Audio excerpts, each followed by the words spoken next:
Se eu dissesse para você que existem diferentes tamanhos de infinito, e se eu dissesse que a parte nem sempre é menor do que o todo, você acharia que eu estou maluco? Esse é um vídeo do Professor Aquino. Inscreva-se no canal. Olá, eu sou o Professor Aquino e nesse episódio do Bala de Ideias nós vamos falar sobre o conceito de infinito na matemática e como ele traz para a gente algumas ideias bem interessantes da gente pensar. Bom, mas antes, deixa logo o seu curtir, antes que você esqueça de fazer isso, e se você ainda não estiver inscrito no canal, inscreve-se. Vamos começar falando sobre cardinalidade de conjuntos. Os conjuntos, quando são finitos, então digamos aqui, ó, esse copo, aqui dentro tem alguns grãos de feijão, tá?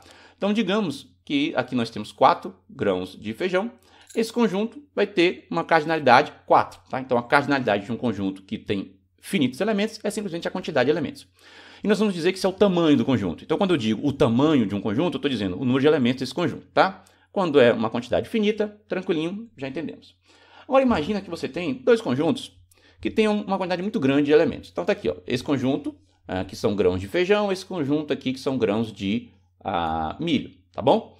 Se eu quisesse comparar, saber quem tem maior cardinalidade, será que tem mais feijões do que milhos? Será que tem a mesma quantidade? Será que tem mais milhos do que feijão? Então, se eu quiser fazer uma comparação desses dois conjuntos em relação à cardinalidade, uma opção é a seguinte. Digamos que eu consiga fazer assim, ó. Vou pegar um grão de feijão aqui do meu conjunto de feijões, certo? E eu sei exatamente que grão é esse. Mesmo que ele tivesse misturado lá por dentro, que ele tivesse todo sacudido aqui, eu sei quem é exatamente esse. Sei lá, esse aqui é a Ana, digamos, tá? Então a Ana, mesmo que tivesse aqui lá embaixo, eu peguei ela, eu sei que é ela. Vou associar com um grão aqui, exatamente um grão, e digamos que esse grão seja a Lúcia, tá? Então, e não importa se a Lúcia tivesse lá misturada, eu saberia quem é justamente a Lúcia. Então associei a Ana com a Lúcia. Aí eu continuo esse processo, pego um grão de feijão que eu sei, imagina que você sabe exatamente quem é cada grão de feijão, e sabe exatamente qual é o par dele lá de milho, tá bom? Ou seja, se eu tivesse pegado esse milho, eu sei que eu teria que pegar exatamente esse grão de feijão. E se eu tiver pegado esse grão de feijão, eu sei que eu tenho que pegar exatamente esse grão de milho. Você vai fazer esse processo aqui e continuando, tá? Pega um grão de feijão, pega um grão de milho. Pega um grão de feijão, pega um grão de milho. E você sabe fazer isso, como eu falei, de tal maneira que cada grão de feijão, você sabe exatamente qual é o grão de milho que você pega e, dado exatamente aquele grão de milho, você sabe exatamente qual é o grão de feijão que você pega. O que pode acontecer? Pode acontecer 3 casos, né? Pode acontecer de, quando eu pegar o último grão de feijão, eu pegar o último grão de milho, e aí é porque eles têm a mesma cardinalidade, esses dois conjuntos. Pode acontecer de, antes de eu terminar de pegar o último grão de feijão, já ter acabado aqui os grãos de milho, então significa que tem mais grãos de feijão do que de milho. E pode acontecer também de que eu terminar de acabar de pegar o último grão de feijão e ainda ter grão de milho aqui. Então tem mais grãos de milho do que de feijão. Entendeu? A cardinalidade vai ser diferente. Até aí, ok, nós temos aqui um conjunto que é finito. A gente consegue trabalhar. E se fossem infinitos? Se nós tivéssemos quantidade infinitas de feijões aqui e quantidade infinitas de milho aqui. E eu conseguisse fazer essa relação do jeito que eu falei. Pegado um determinado feijão aqui, eu sei exatamente que feijão é esse e sei exatamente com quem associar ao milho daqui. E se eu tivesse pegado aquele milho aqui, eu sei exatamente pegar qual é o feijão aqui. Se eu conseguisse fazer isso, o que aconteceria? Eu chegaria na conclusão que esses dois conjuntos têm a mesma cardinalidade. Agora, como eu estou com conjuntos infinitos, a ideia de cardinalidade vai me ajudar fazendo essas comparações. Nós vamos dizer, se eu conseguir fazer isso, que a gente fez uma função bionívoca, associando cada elemento desse conjunto aqui com cada elemento desse conjunto aqui, tá bom? Agora, aí você pensa, pô, tem a mesma cardinalidade, professor, tem o mesmo tamanho, tá ok. Agora, imagina isso com os números. Vamos voltar aqui, vamos aqui para a nossa mesa digitalizadora. Vamos imaginar o seguinte, vamos pegar o conjunto dos números naturais, tá? E aqui, só por uma questão de praticidade, vou considerar os naturais sem o zero, mas a gente podia pegar o natural com zero também. E aí tá aqui, 1, 2, 3, 4, 5, 6. Vamos fazer só até o 6, né? Você sabe que continua aqui, tá? Vamos pegar agora o conjunto dos números pares, tá bom? Bom, quem são os pares? Opa, eu escrevi errado aqui. Os pares, eles são os conjuntos, é o conjunto formado pelos múltiplos de 2, tá bom? Então, o 2, depois o 4, depois o 6, depois o 8, depois o 10, depois o 12 e assim sucessivamente, tá bom? Então veja que os pares, o conjunto formado pelos pares, ele está dentro do conjunto formado pelos naturais. Aqui, ó. E eu estou segurando só o natural sem o zero, mas enfim, você já entendeu a ideia, né? Está aqui dentro, tá bom? Ou seja, nesse sentido é como se os meus pares fossem uma parte dos meus naturais, né? Até porque, ó, dentro dos naturais vão ter os pares, vão ter também os outros números que são os ímpares, que é o 1, o 3, o 5, o 7, o 9 e assim vai, tá bom? Agora olha que interessante. Vou associar o 1 com o 2, né? Ou seja, se eu pegar o 1 dos naturais, imagina que aqui é o meu feijão e o meu milho, né? Se eu pegar o 1 do natural, vou pegar o 2 do par. Se eu pegar o 2 do natural, vou pegar o 4 do par. Se eu pegar o 3 do natural, vou pegar o 6 do par. Se eu pegar o 4 do natural, pego o 8 do par. Se eu pegar o 5 do natural, pego o 10 do par. Se eu pegar o 6 do natural, pego o 12 do par e assim vai. Digamos que eu chego aqui no N, tá? Vou pegar quem? Vou pegar o 2N, belezinha? Veja que, dado um determinado número natural, eu sei exatamente que número par pegar. E veja que o contrário também vai acontecer. Se eu tiver um certo número aqui, digamos que eu tenho um certo número K, que vai ser par, nessa sequência aqui, eu sei exatamente qual é o número natural que eu tenho que pegar, que vai ser o K sobre 2, tá bom? Então, por exemplo, olha só, se eu tivesse pegado o 18, se eu estou no 18, quem que eu vou associar a ele? Eu vou associar ele ao 9, tá? Percebeu? Se eu tivesse pegado, o 20, quem que eu vou associar a ele? O 10, tá? Então, eu consigo, dado o número par, saber exatamente qual é o número natural que eu pego, e dado o número natural, eu sei exatamente qual é o par que eu pego. Consegui, então, fazer uma função bionívoca aqui. Eu consegui fazer uma função que vai dos meus naturais, sem o zero aqui, né, que eu estou fazendo, até os pares, tá bom?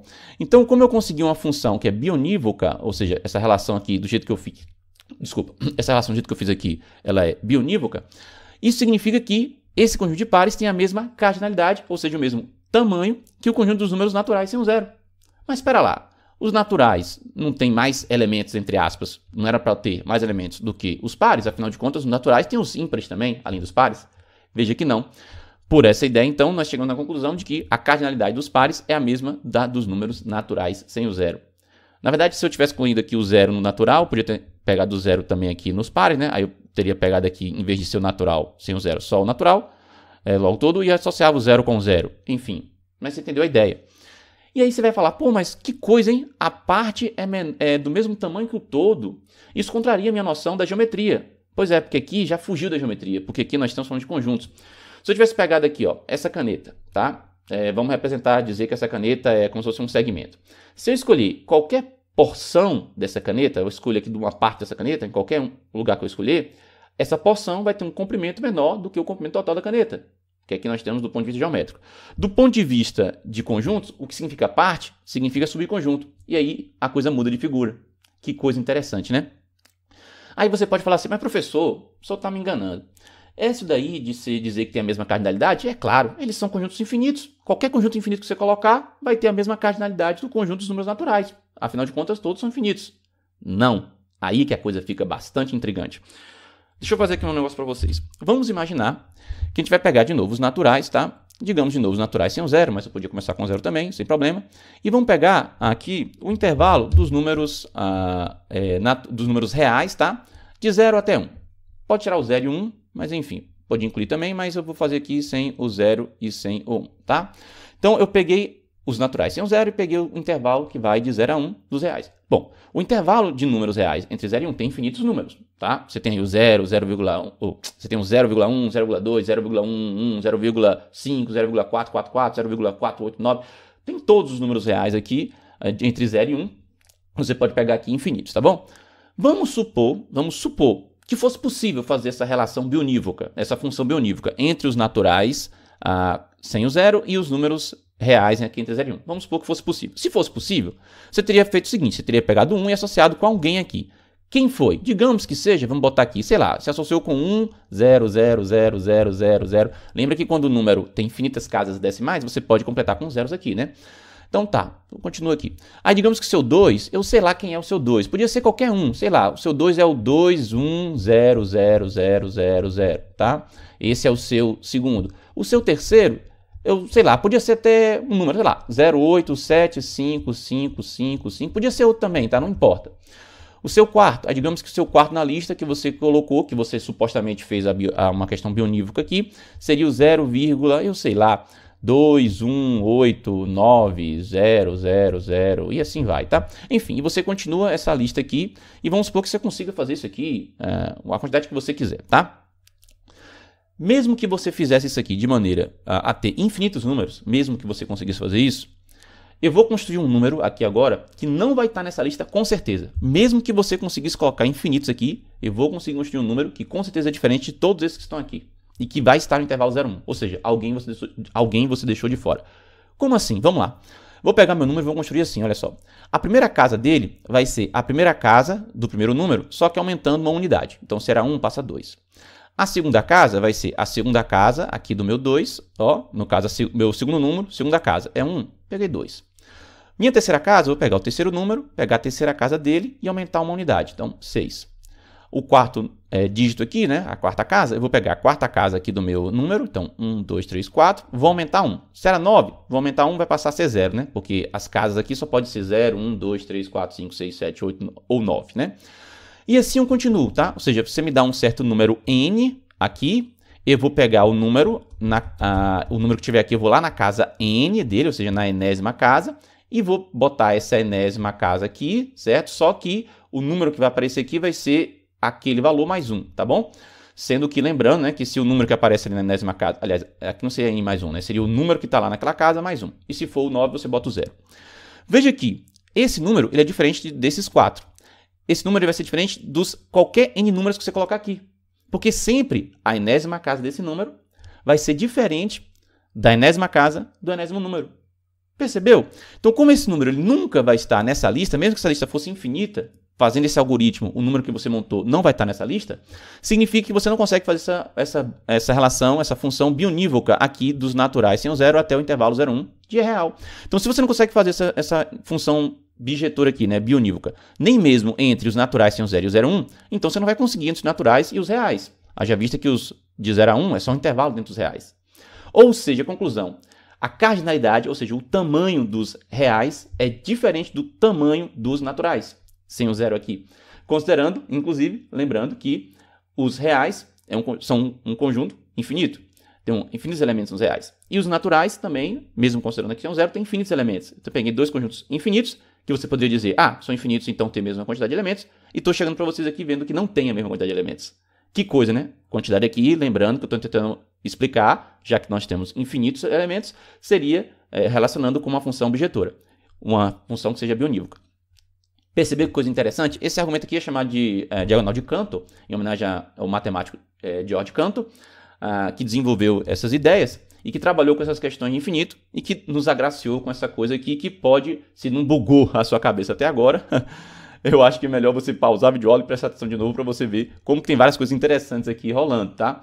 E se você achou isso aqui tudo um samba do alemão louco, alemão, lembra? George Cantor é alemão? Bem, apesar de que é verdade que o Cantor, no final da vida, ele teve problemas psicológicos, ele teve problemas de depressão, ele teve problemas de bipolar, eu acho que ele foi diagnosticado, né, como de transtorno bipolar, chegou até a ser institucionalizado e tudo, mas ainda assim as ideias dele continuam sendo válidas e isso aqui é amplamente aceito. Se você acha que isso aqui tudo é só um samba do alemão doido, eu acho interessante você estudar matemática, estudar lá sobre os conceitos, estudar as definições direitinho que são aplicadas aqui, e você vai perceber que, na verdade, o Cantor tem razão. Se você quiser agora mais um probleminha para estimular a sua imaginação, imagine que você tenha um hotel que tem infinitos quartos. E nesse hotel, cada quarto tem lá seu número. 1, 2, 3, 4, 5, 6, 7, 8, 9, e assim vai. São os números naturais, pode tirar o 0, tá? Ou botar o 0 se você quiser, mas enfim. Aí, veja bem. Imagine que esse hotel está lotado. Todos os quartos estão ocupados. E aí o recepcionista desse hotel, ele é um matemático. Chega uma nova pessoa lá dizendo que quer um quarto. Só que todos os quartos estão ocupados. Como é que você faz? Esse atendente do hotel, ele tem a solução. Ele pede para a pessoa que está no quarto número 1 passar para o quarto número 2. Quem está no quarto número 2 passar para o quarto número 3. E assim sucessivamente. Quem está no quarto N passa para o quarto N mais 1. Perceba que desse jeito ele desocupou o quarto número 1. Ele vai então coloca esse hóspede que chegou. Agora veja que coisa interessante. Chegou um ônibus. Esse ônibus tem 40 lugares. Os lugares estão numerados, de 1 a 40. Chega lá no hotel que está lotado. Não tem problema. Esse gerente, esse atendente lá, aí ele pede para a pessoa do quarto 1 ir para o quarto 41, do quarto 2 ir para o quarto 42, do quarto 3 ir para o quarto 43 e assim desloca. A pessoa que estava então no quarto N vai para o quarto N mais 40. Ele desocupa, então, os 40 primeiro números de apartamentos, ou seja, de quartos, do 1 ao 40, e coloca as pessoas que estavam no ônibus. E agora, para ficar ainda mais interessante a história. Chega um ônibus na frente desse hotel e esse ônibus tem infinitos lugares. Os lugares estão numerados no ônibus. 1, 2, 3, 4, 5, 6, 7 e assim vai. O que esse recepcionista faz? Ele faz o seguinte, ele pede para quem estava no primeiro quarto passar para o segundo. Quem estava no segundo, passar para o quarto. Quem estava no terceiro, passar para o sexto. Quem estava no quarto, passa para o oitavo. E assim sucessivamente. Ou seja, quem estava no quarto N, passa para o quarto 2N. Desse jeito, ele desocupou todos os quartos ímpares. 1, 3, 5, 7, 9 e assim sucessivamente. Ele pega então as pessoas do ônibus e faz o seguinte. Quem estava no lugar 1, vai para o quarto 1. Quem estava no lugar 2, vai para o quarto 3. Quem está no lugar 3, vai para o quarto 5. Quem está no lugar 4, vai para o quarto 7. E assim sucessivamente. Quem está no lugar N do ônibus, ele vai para o quarto na posição 2N menos 1. Então ele conseguiu pegar aquele ônibus que era com infinitos lugares, que chegou no hotel, que estava lotado, deslocou pessoas naquele hotel e conseguiu colocar aquelas pessoas para dentro. Se você gostou dessa história, isso daqui é o paradoxo do hotel de Hilbert, que foi um problema que foi estipulado no início do nosso século, do século passado, aliás, né? E que é bastante interessante, que trabalha com essa ideia de infinito. Veja que quando você trabalha com a ideia de conjuntos que são infinitos, os conjuntos que são infinitos, mas que você pode contar, né, que a gente chama, os enumeráveis, você tem todas essas coisas interessantes que acontecem. O que você achou disso aqui tudo? Você achou isso aqui tudo uma maluquice? Não achou? Eu acho isso aqui uma coisa muito bonita, mas também sou professor de matemática, então a minha percepção é um pouco diferente da maioria das pessoas. Deixe o seu curtir, deixe também o seu comentário, não esqueça de compartilhar esse vídeo e eu vejo você nas próximas videoaulas do Bala de Ideias. Até mais e tchau!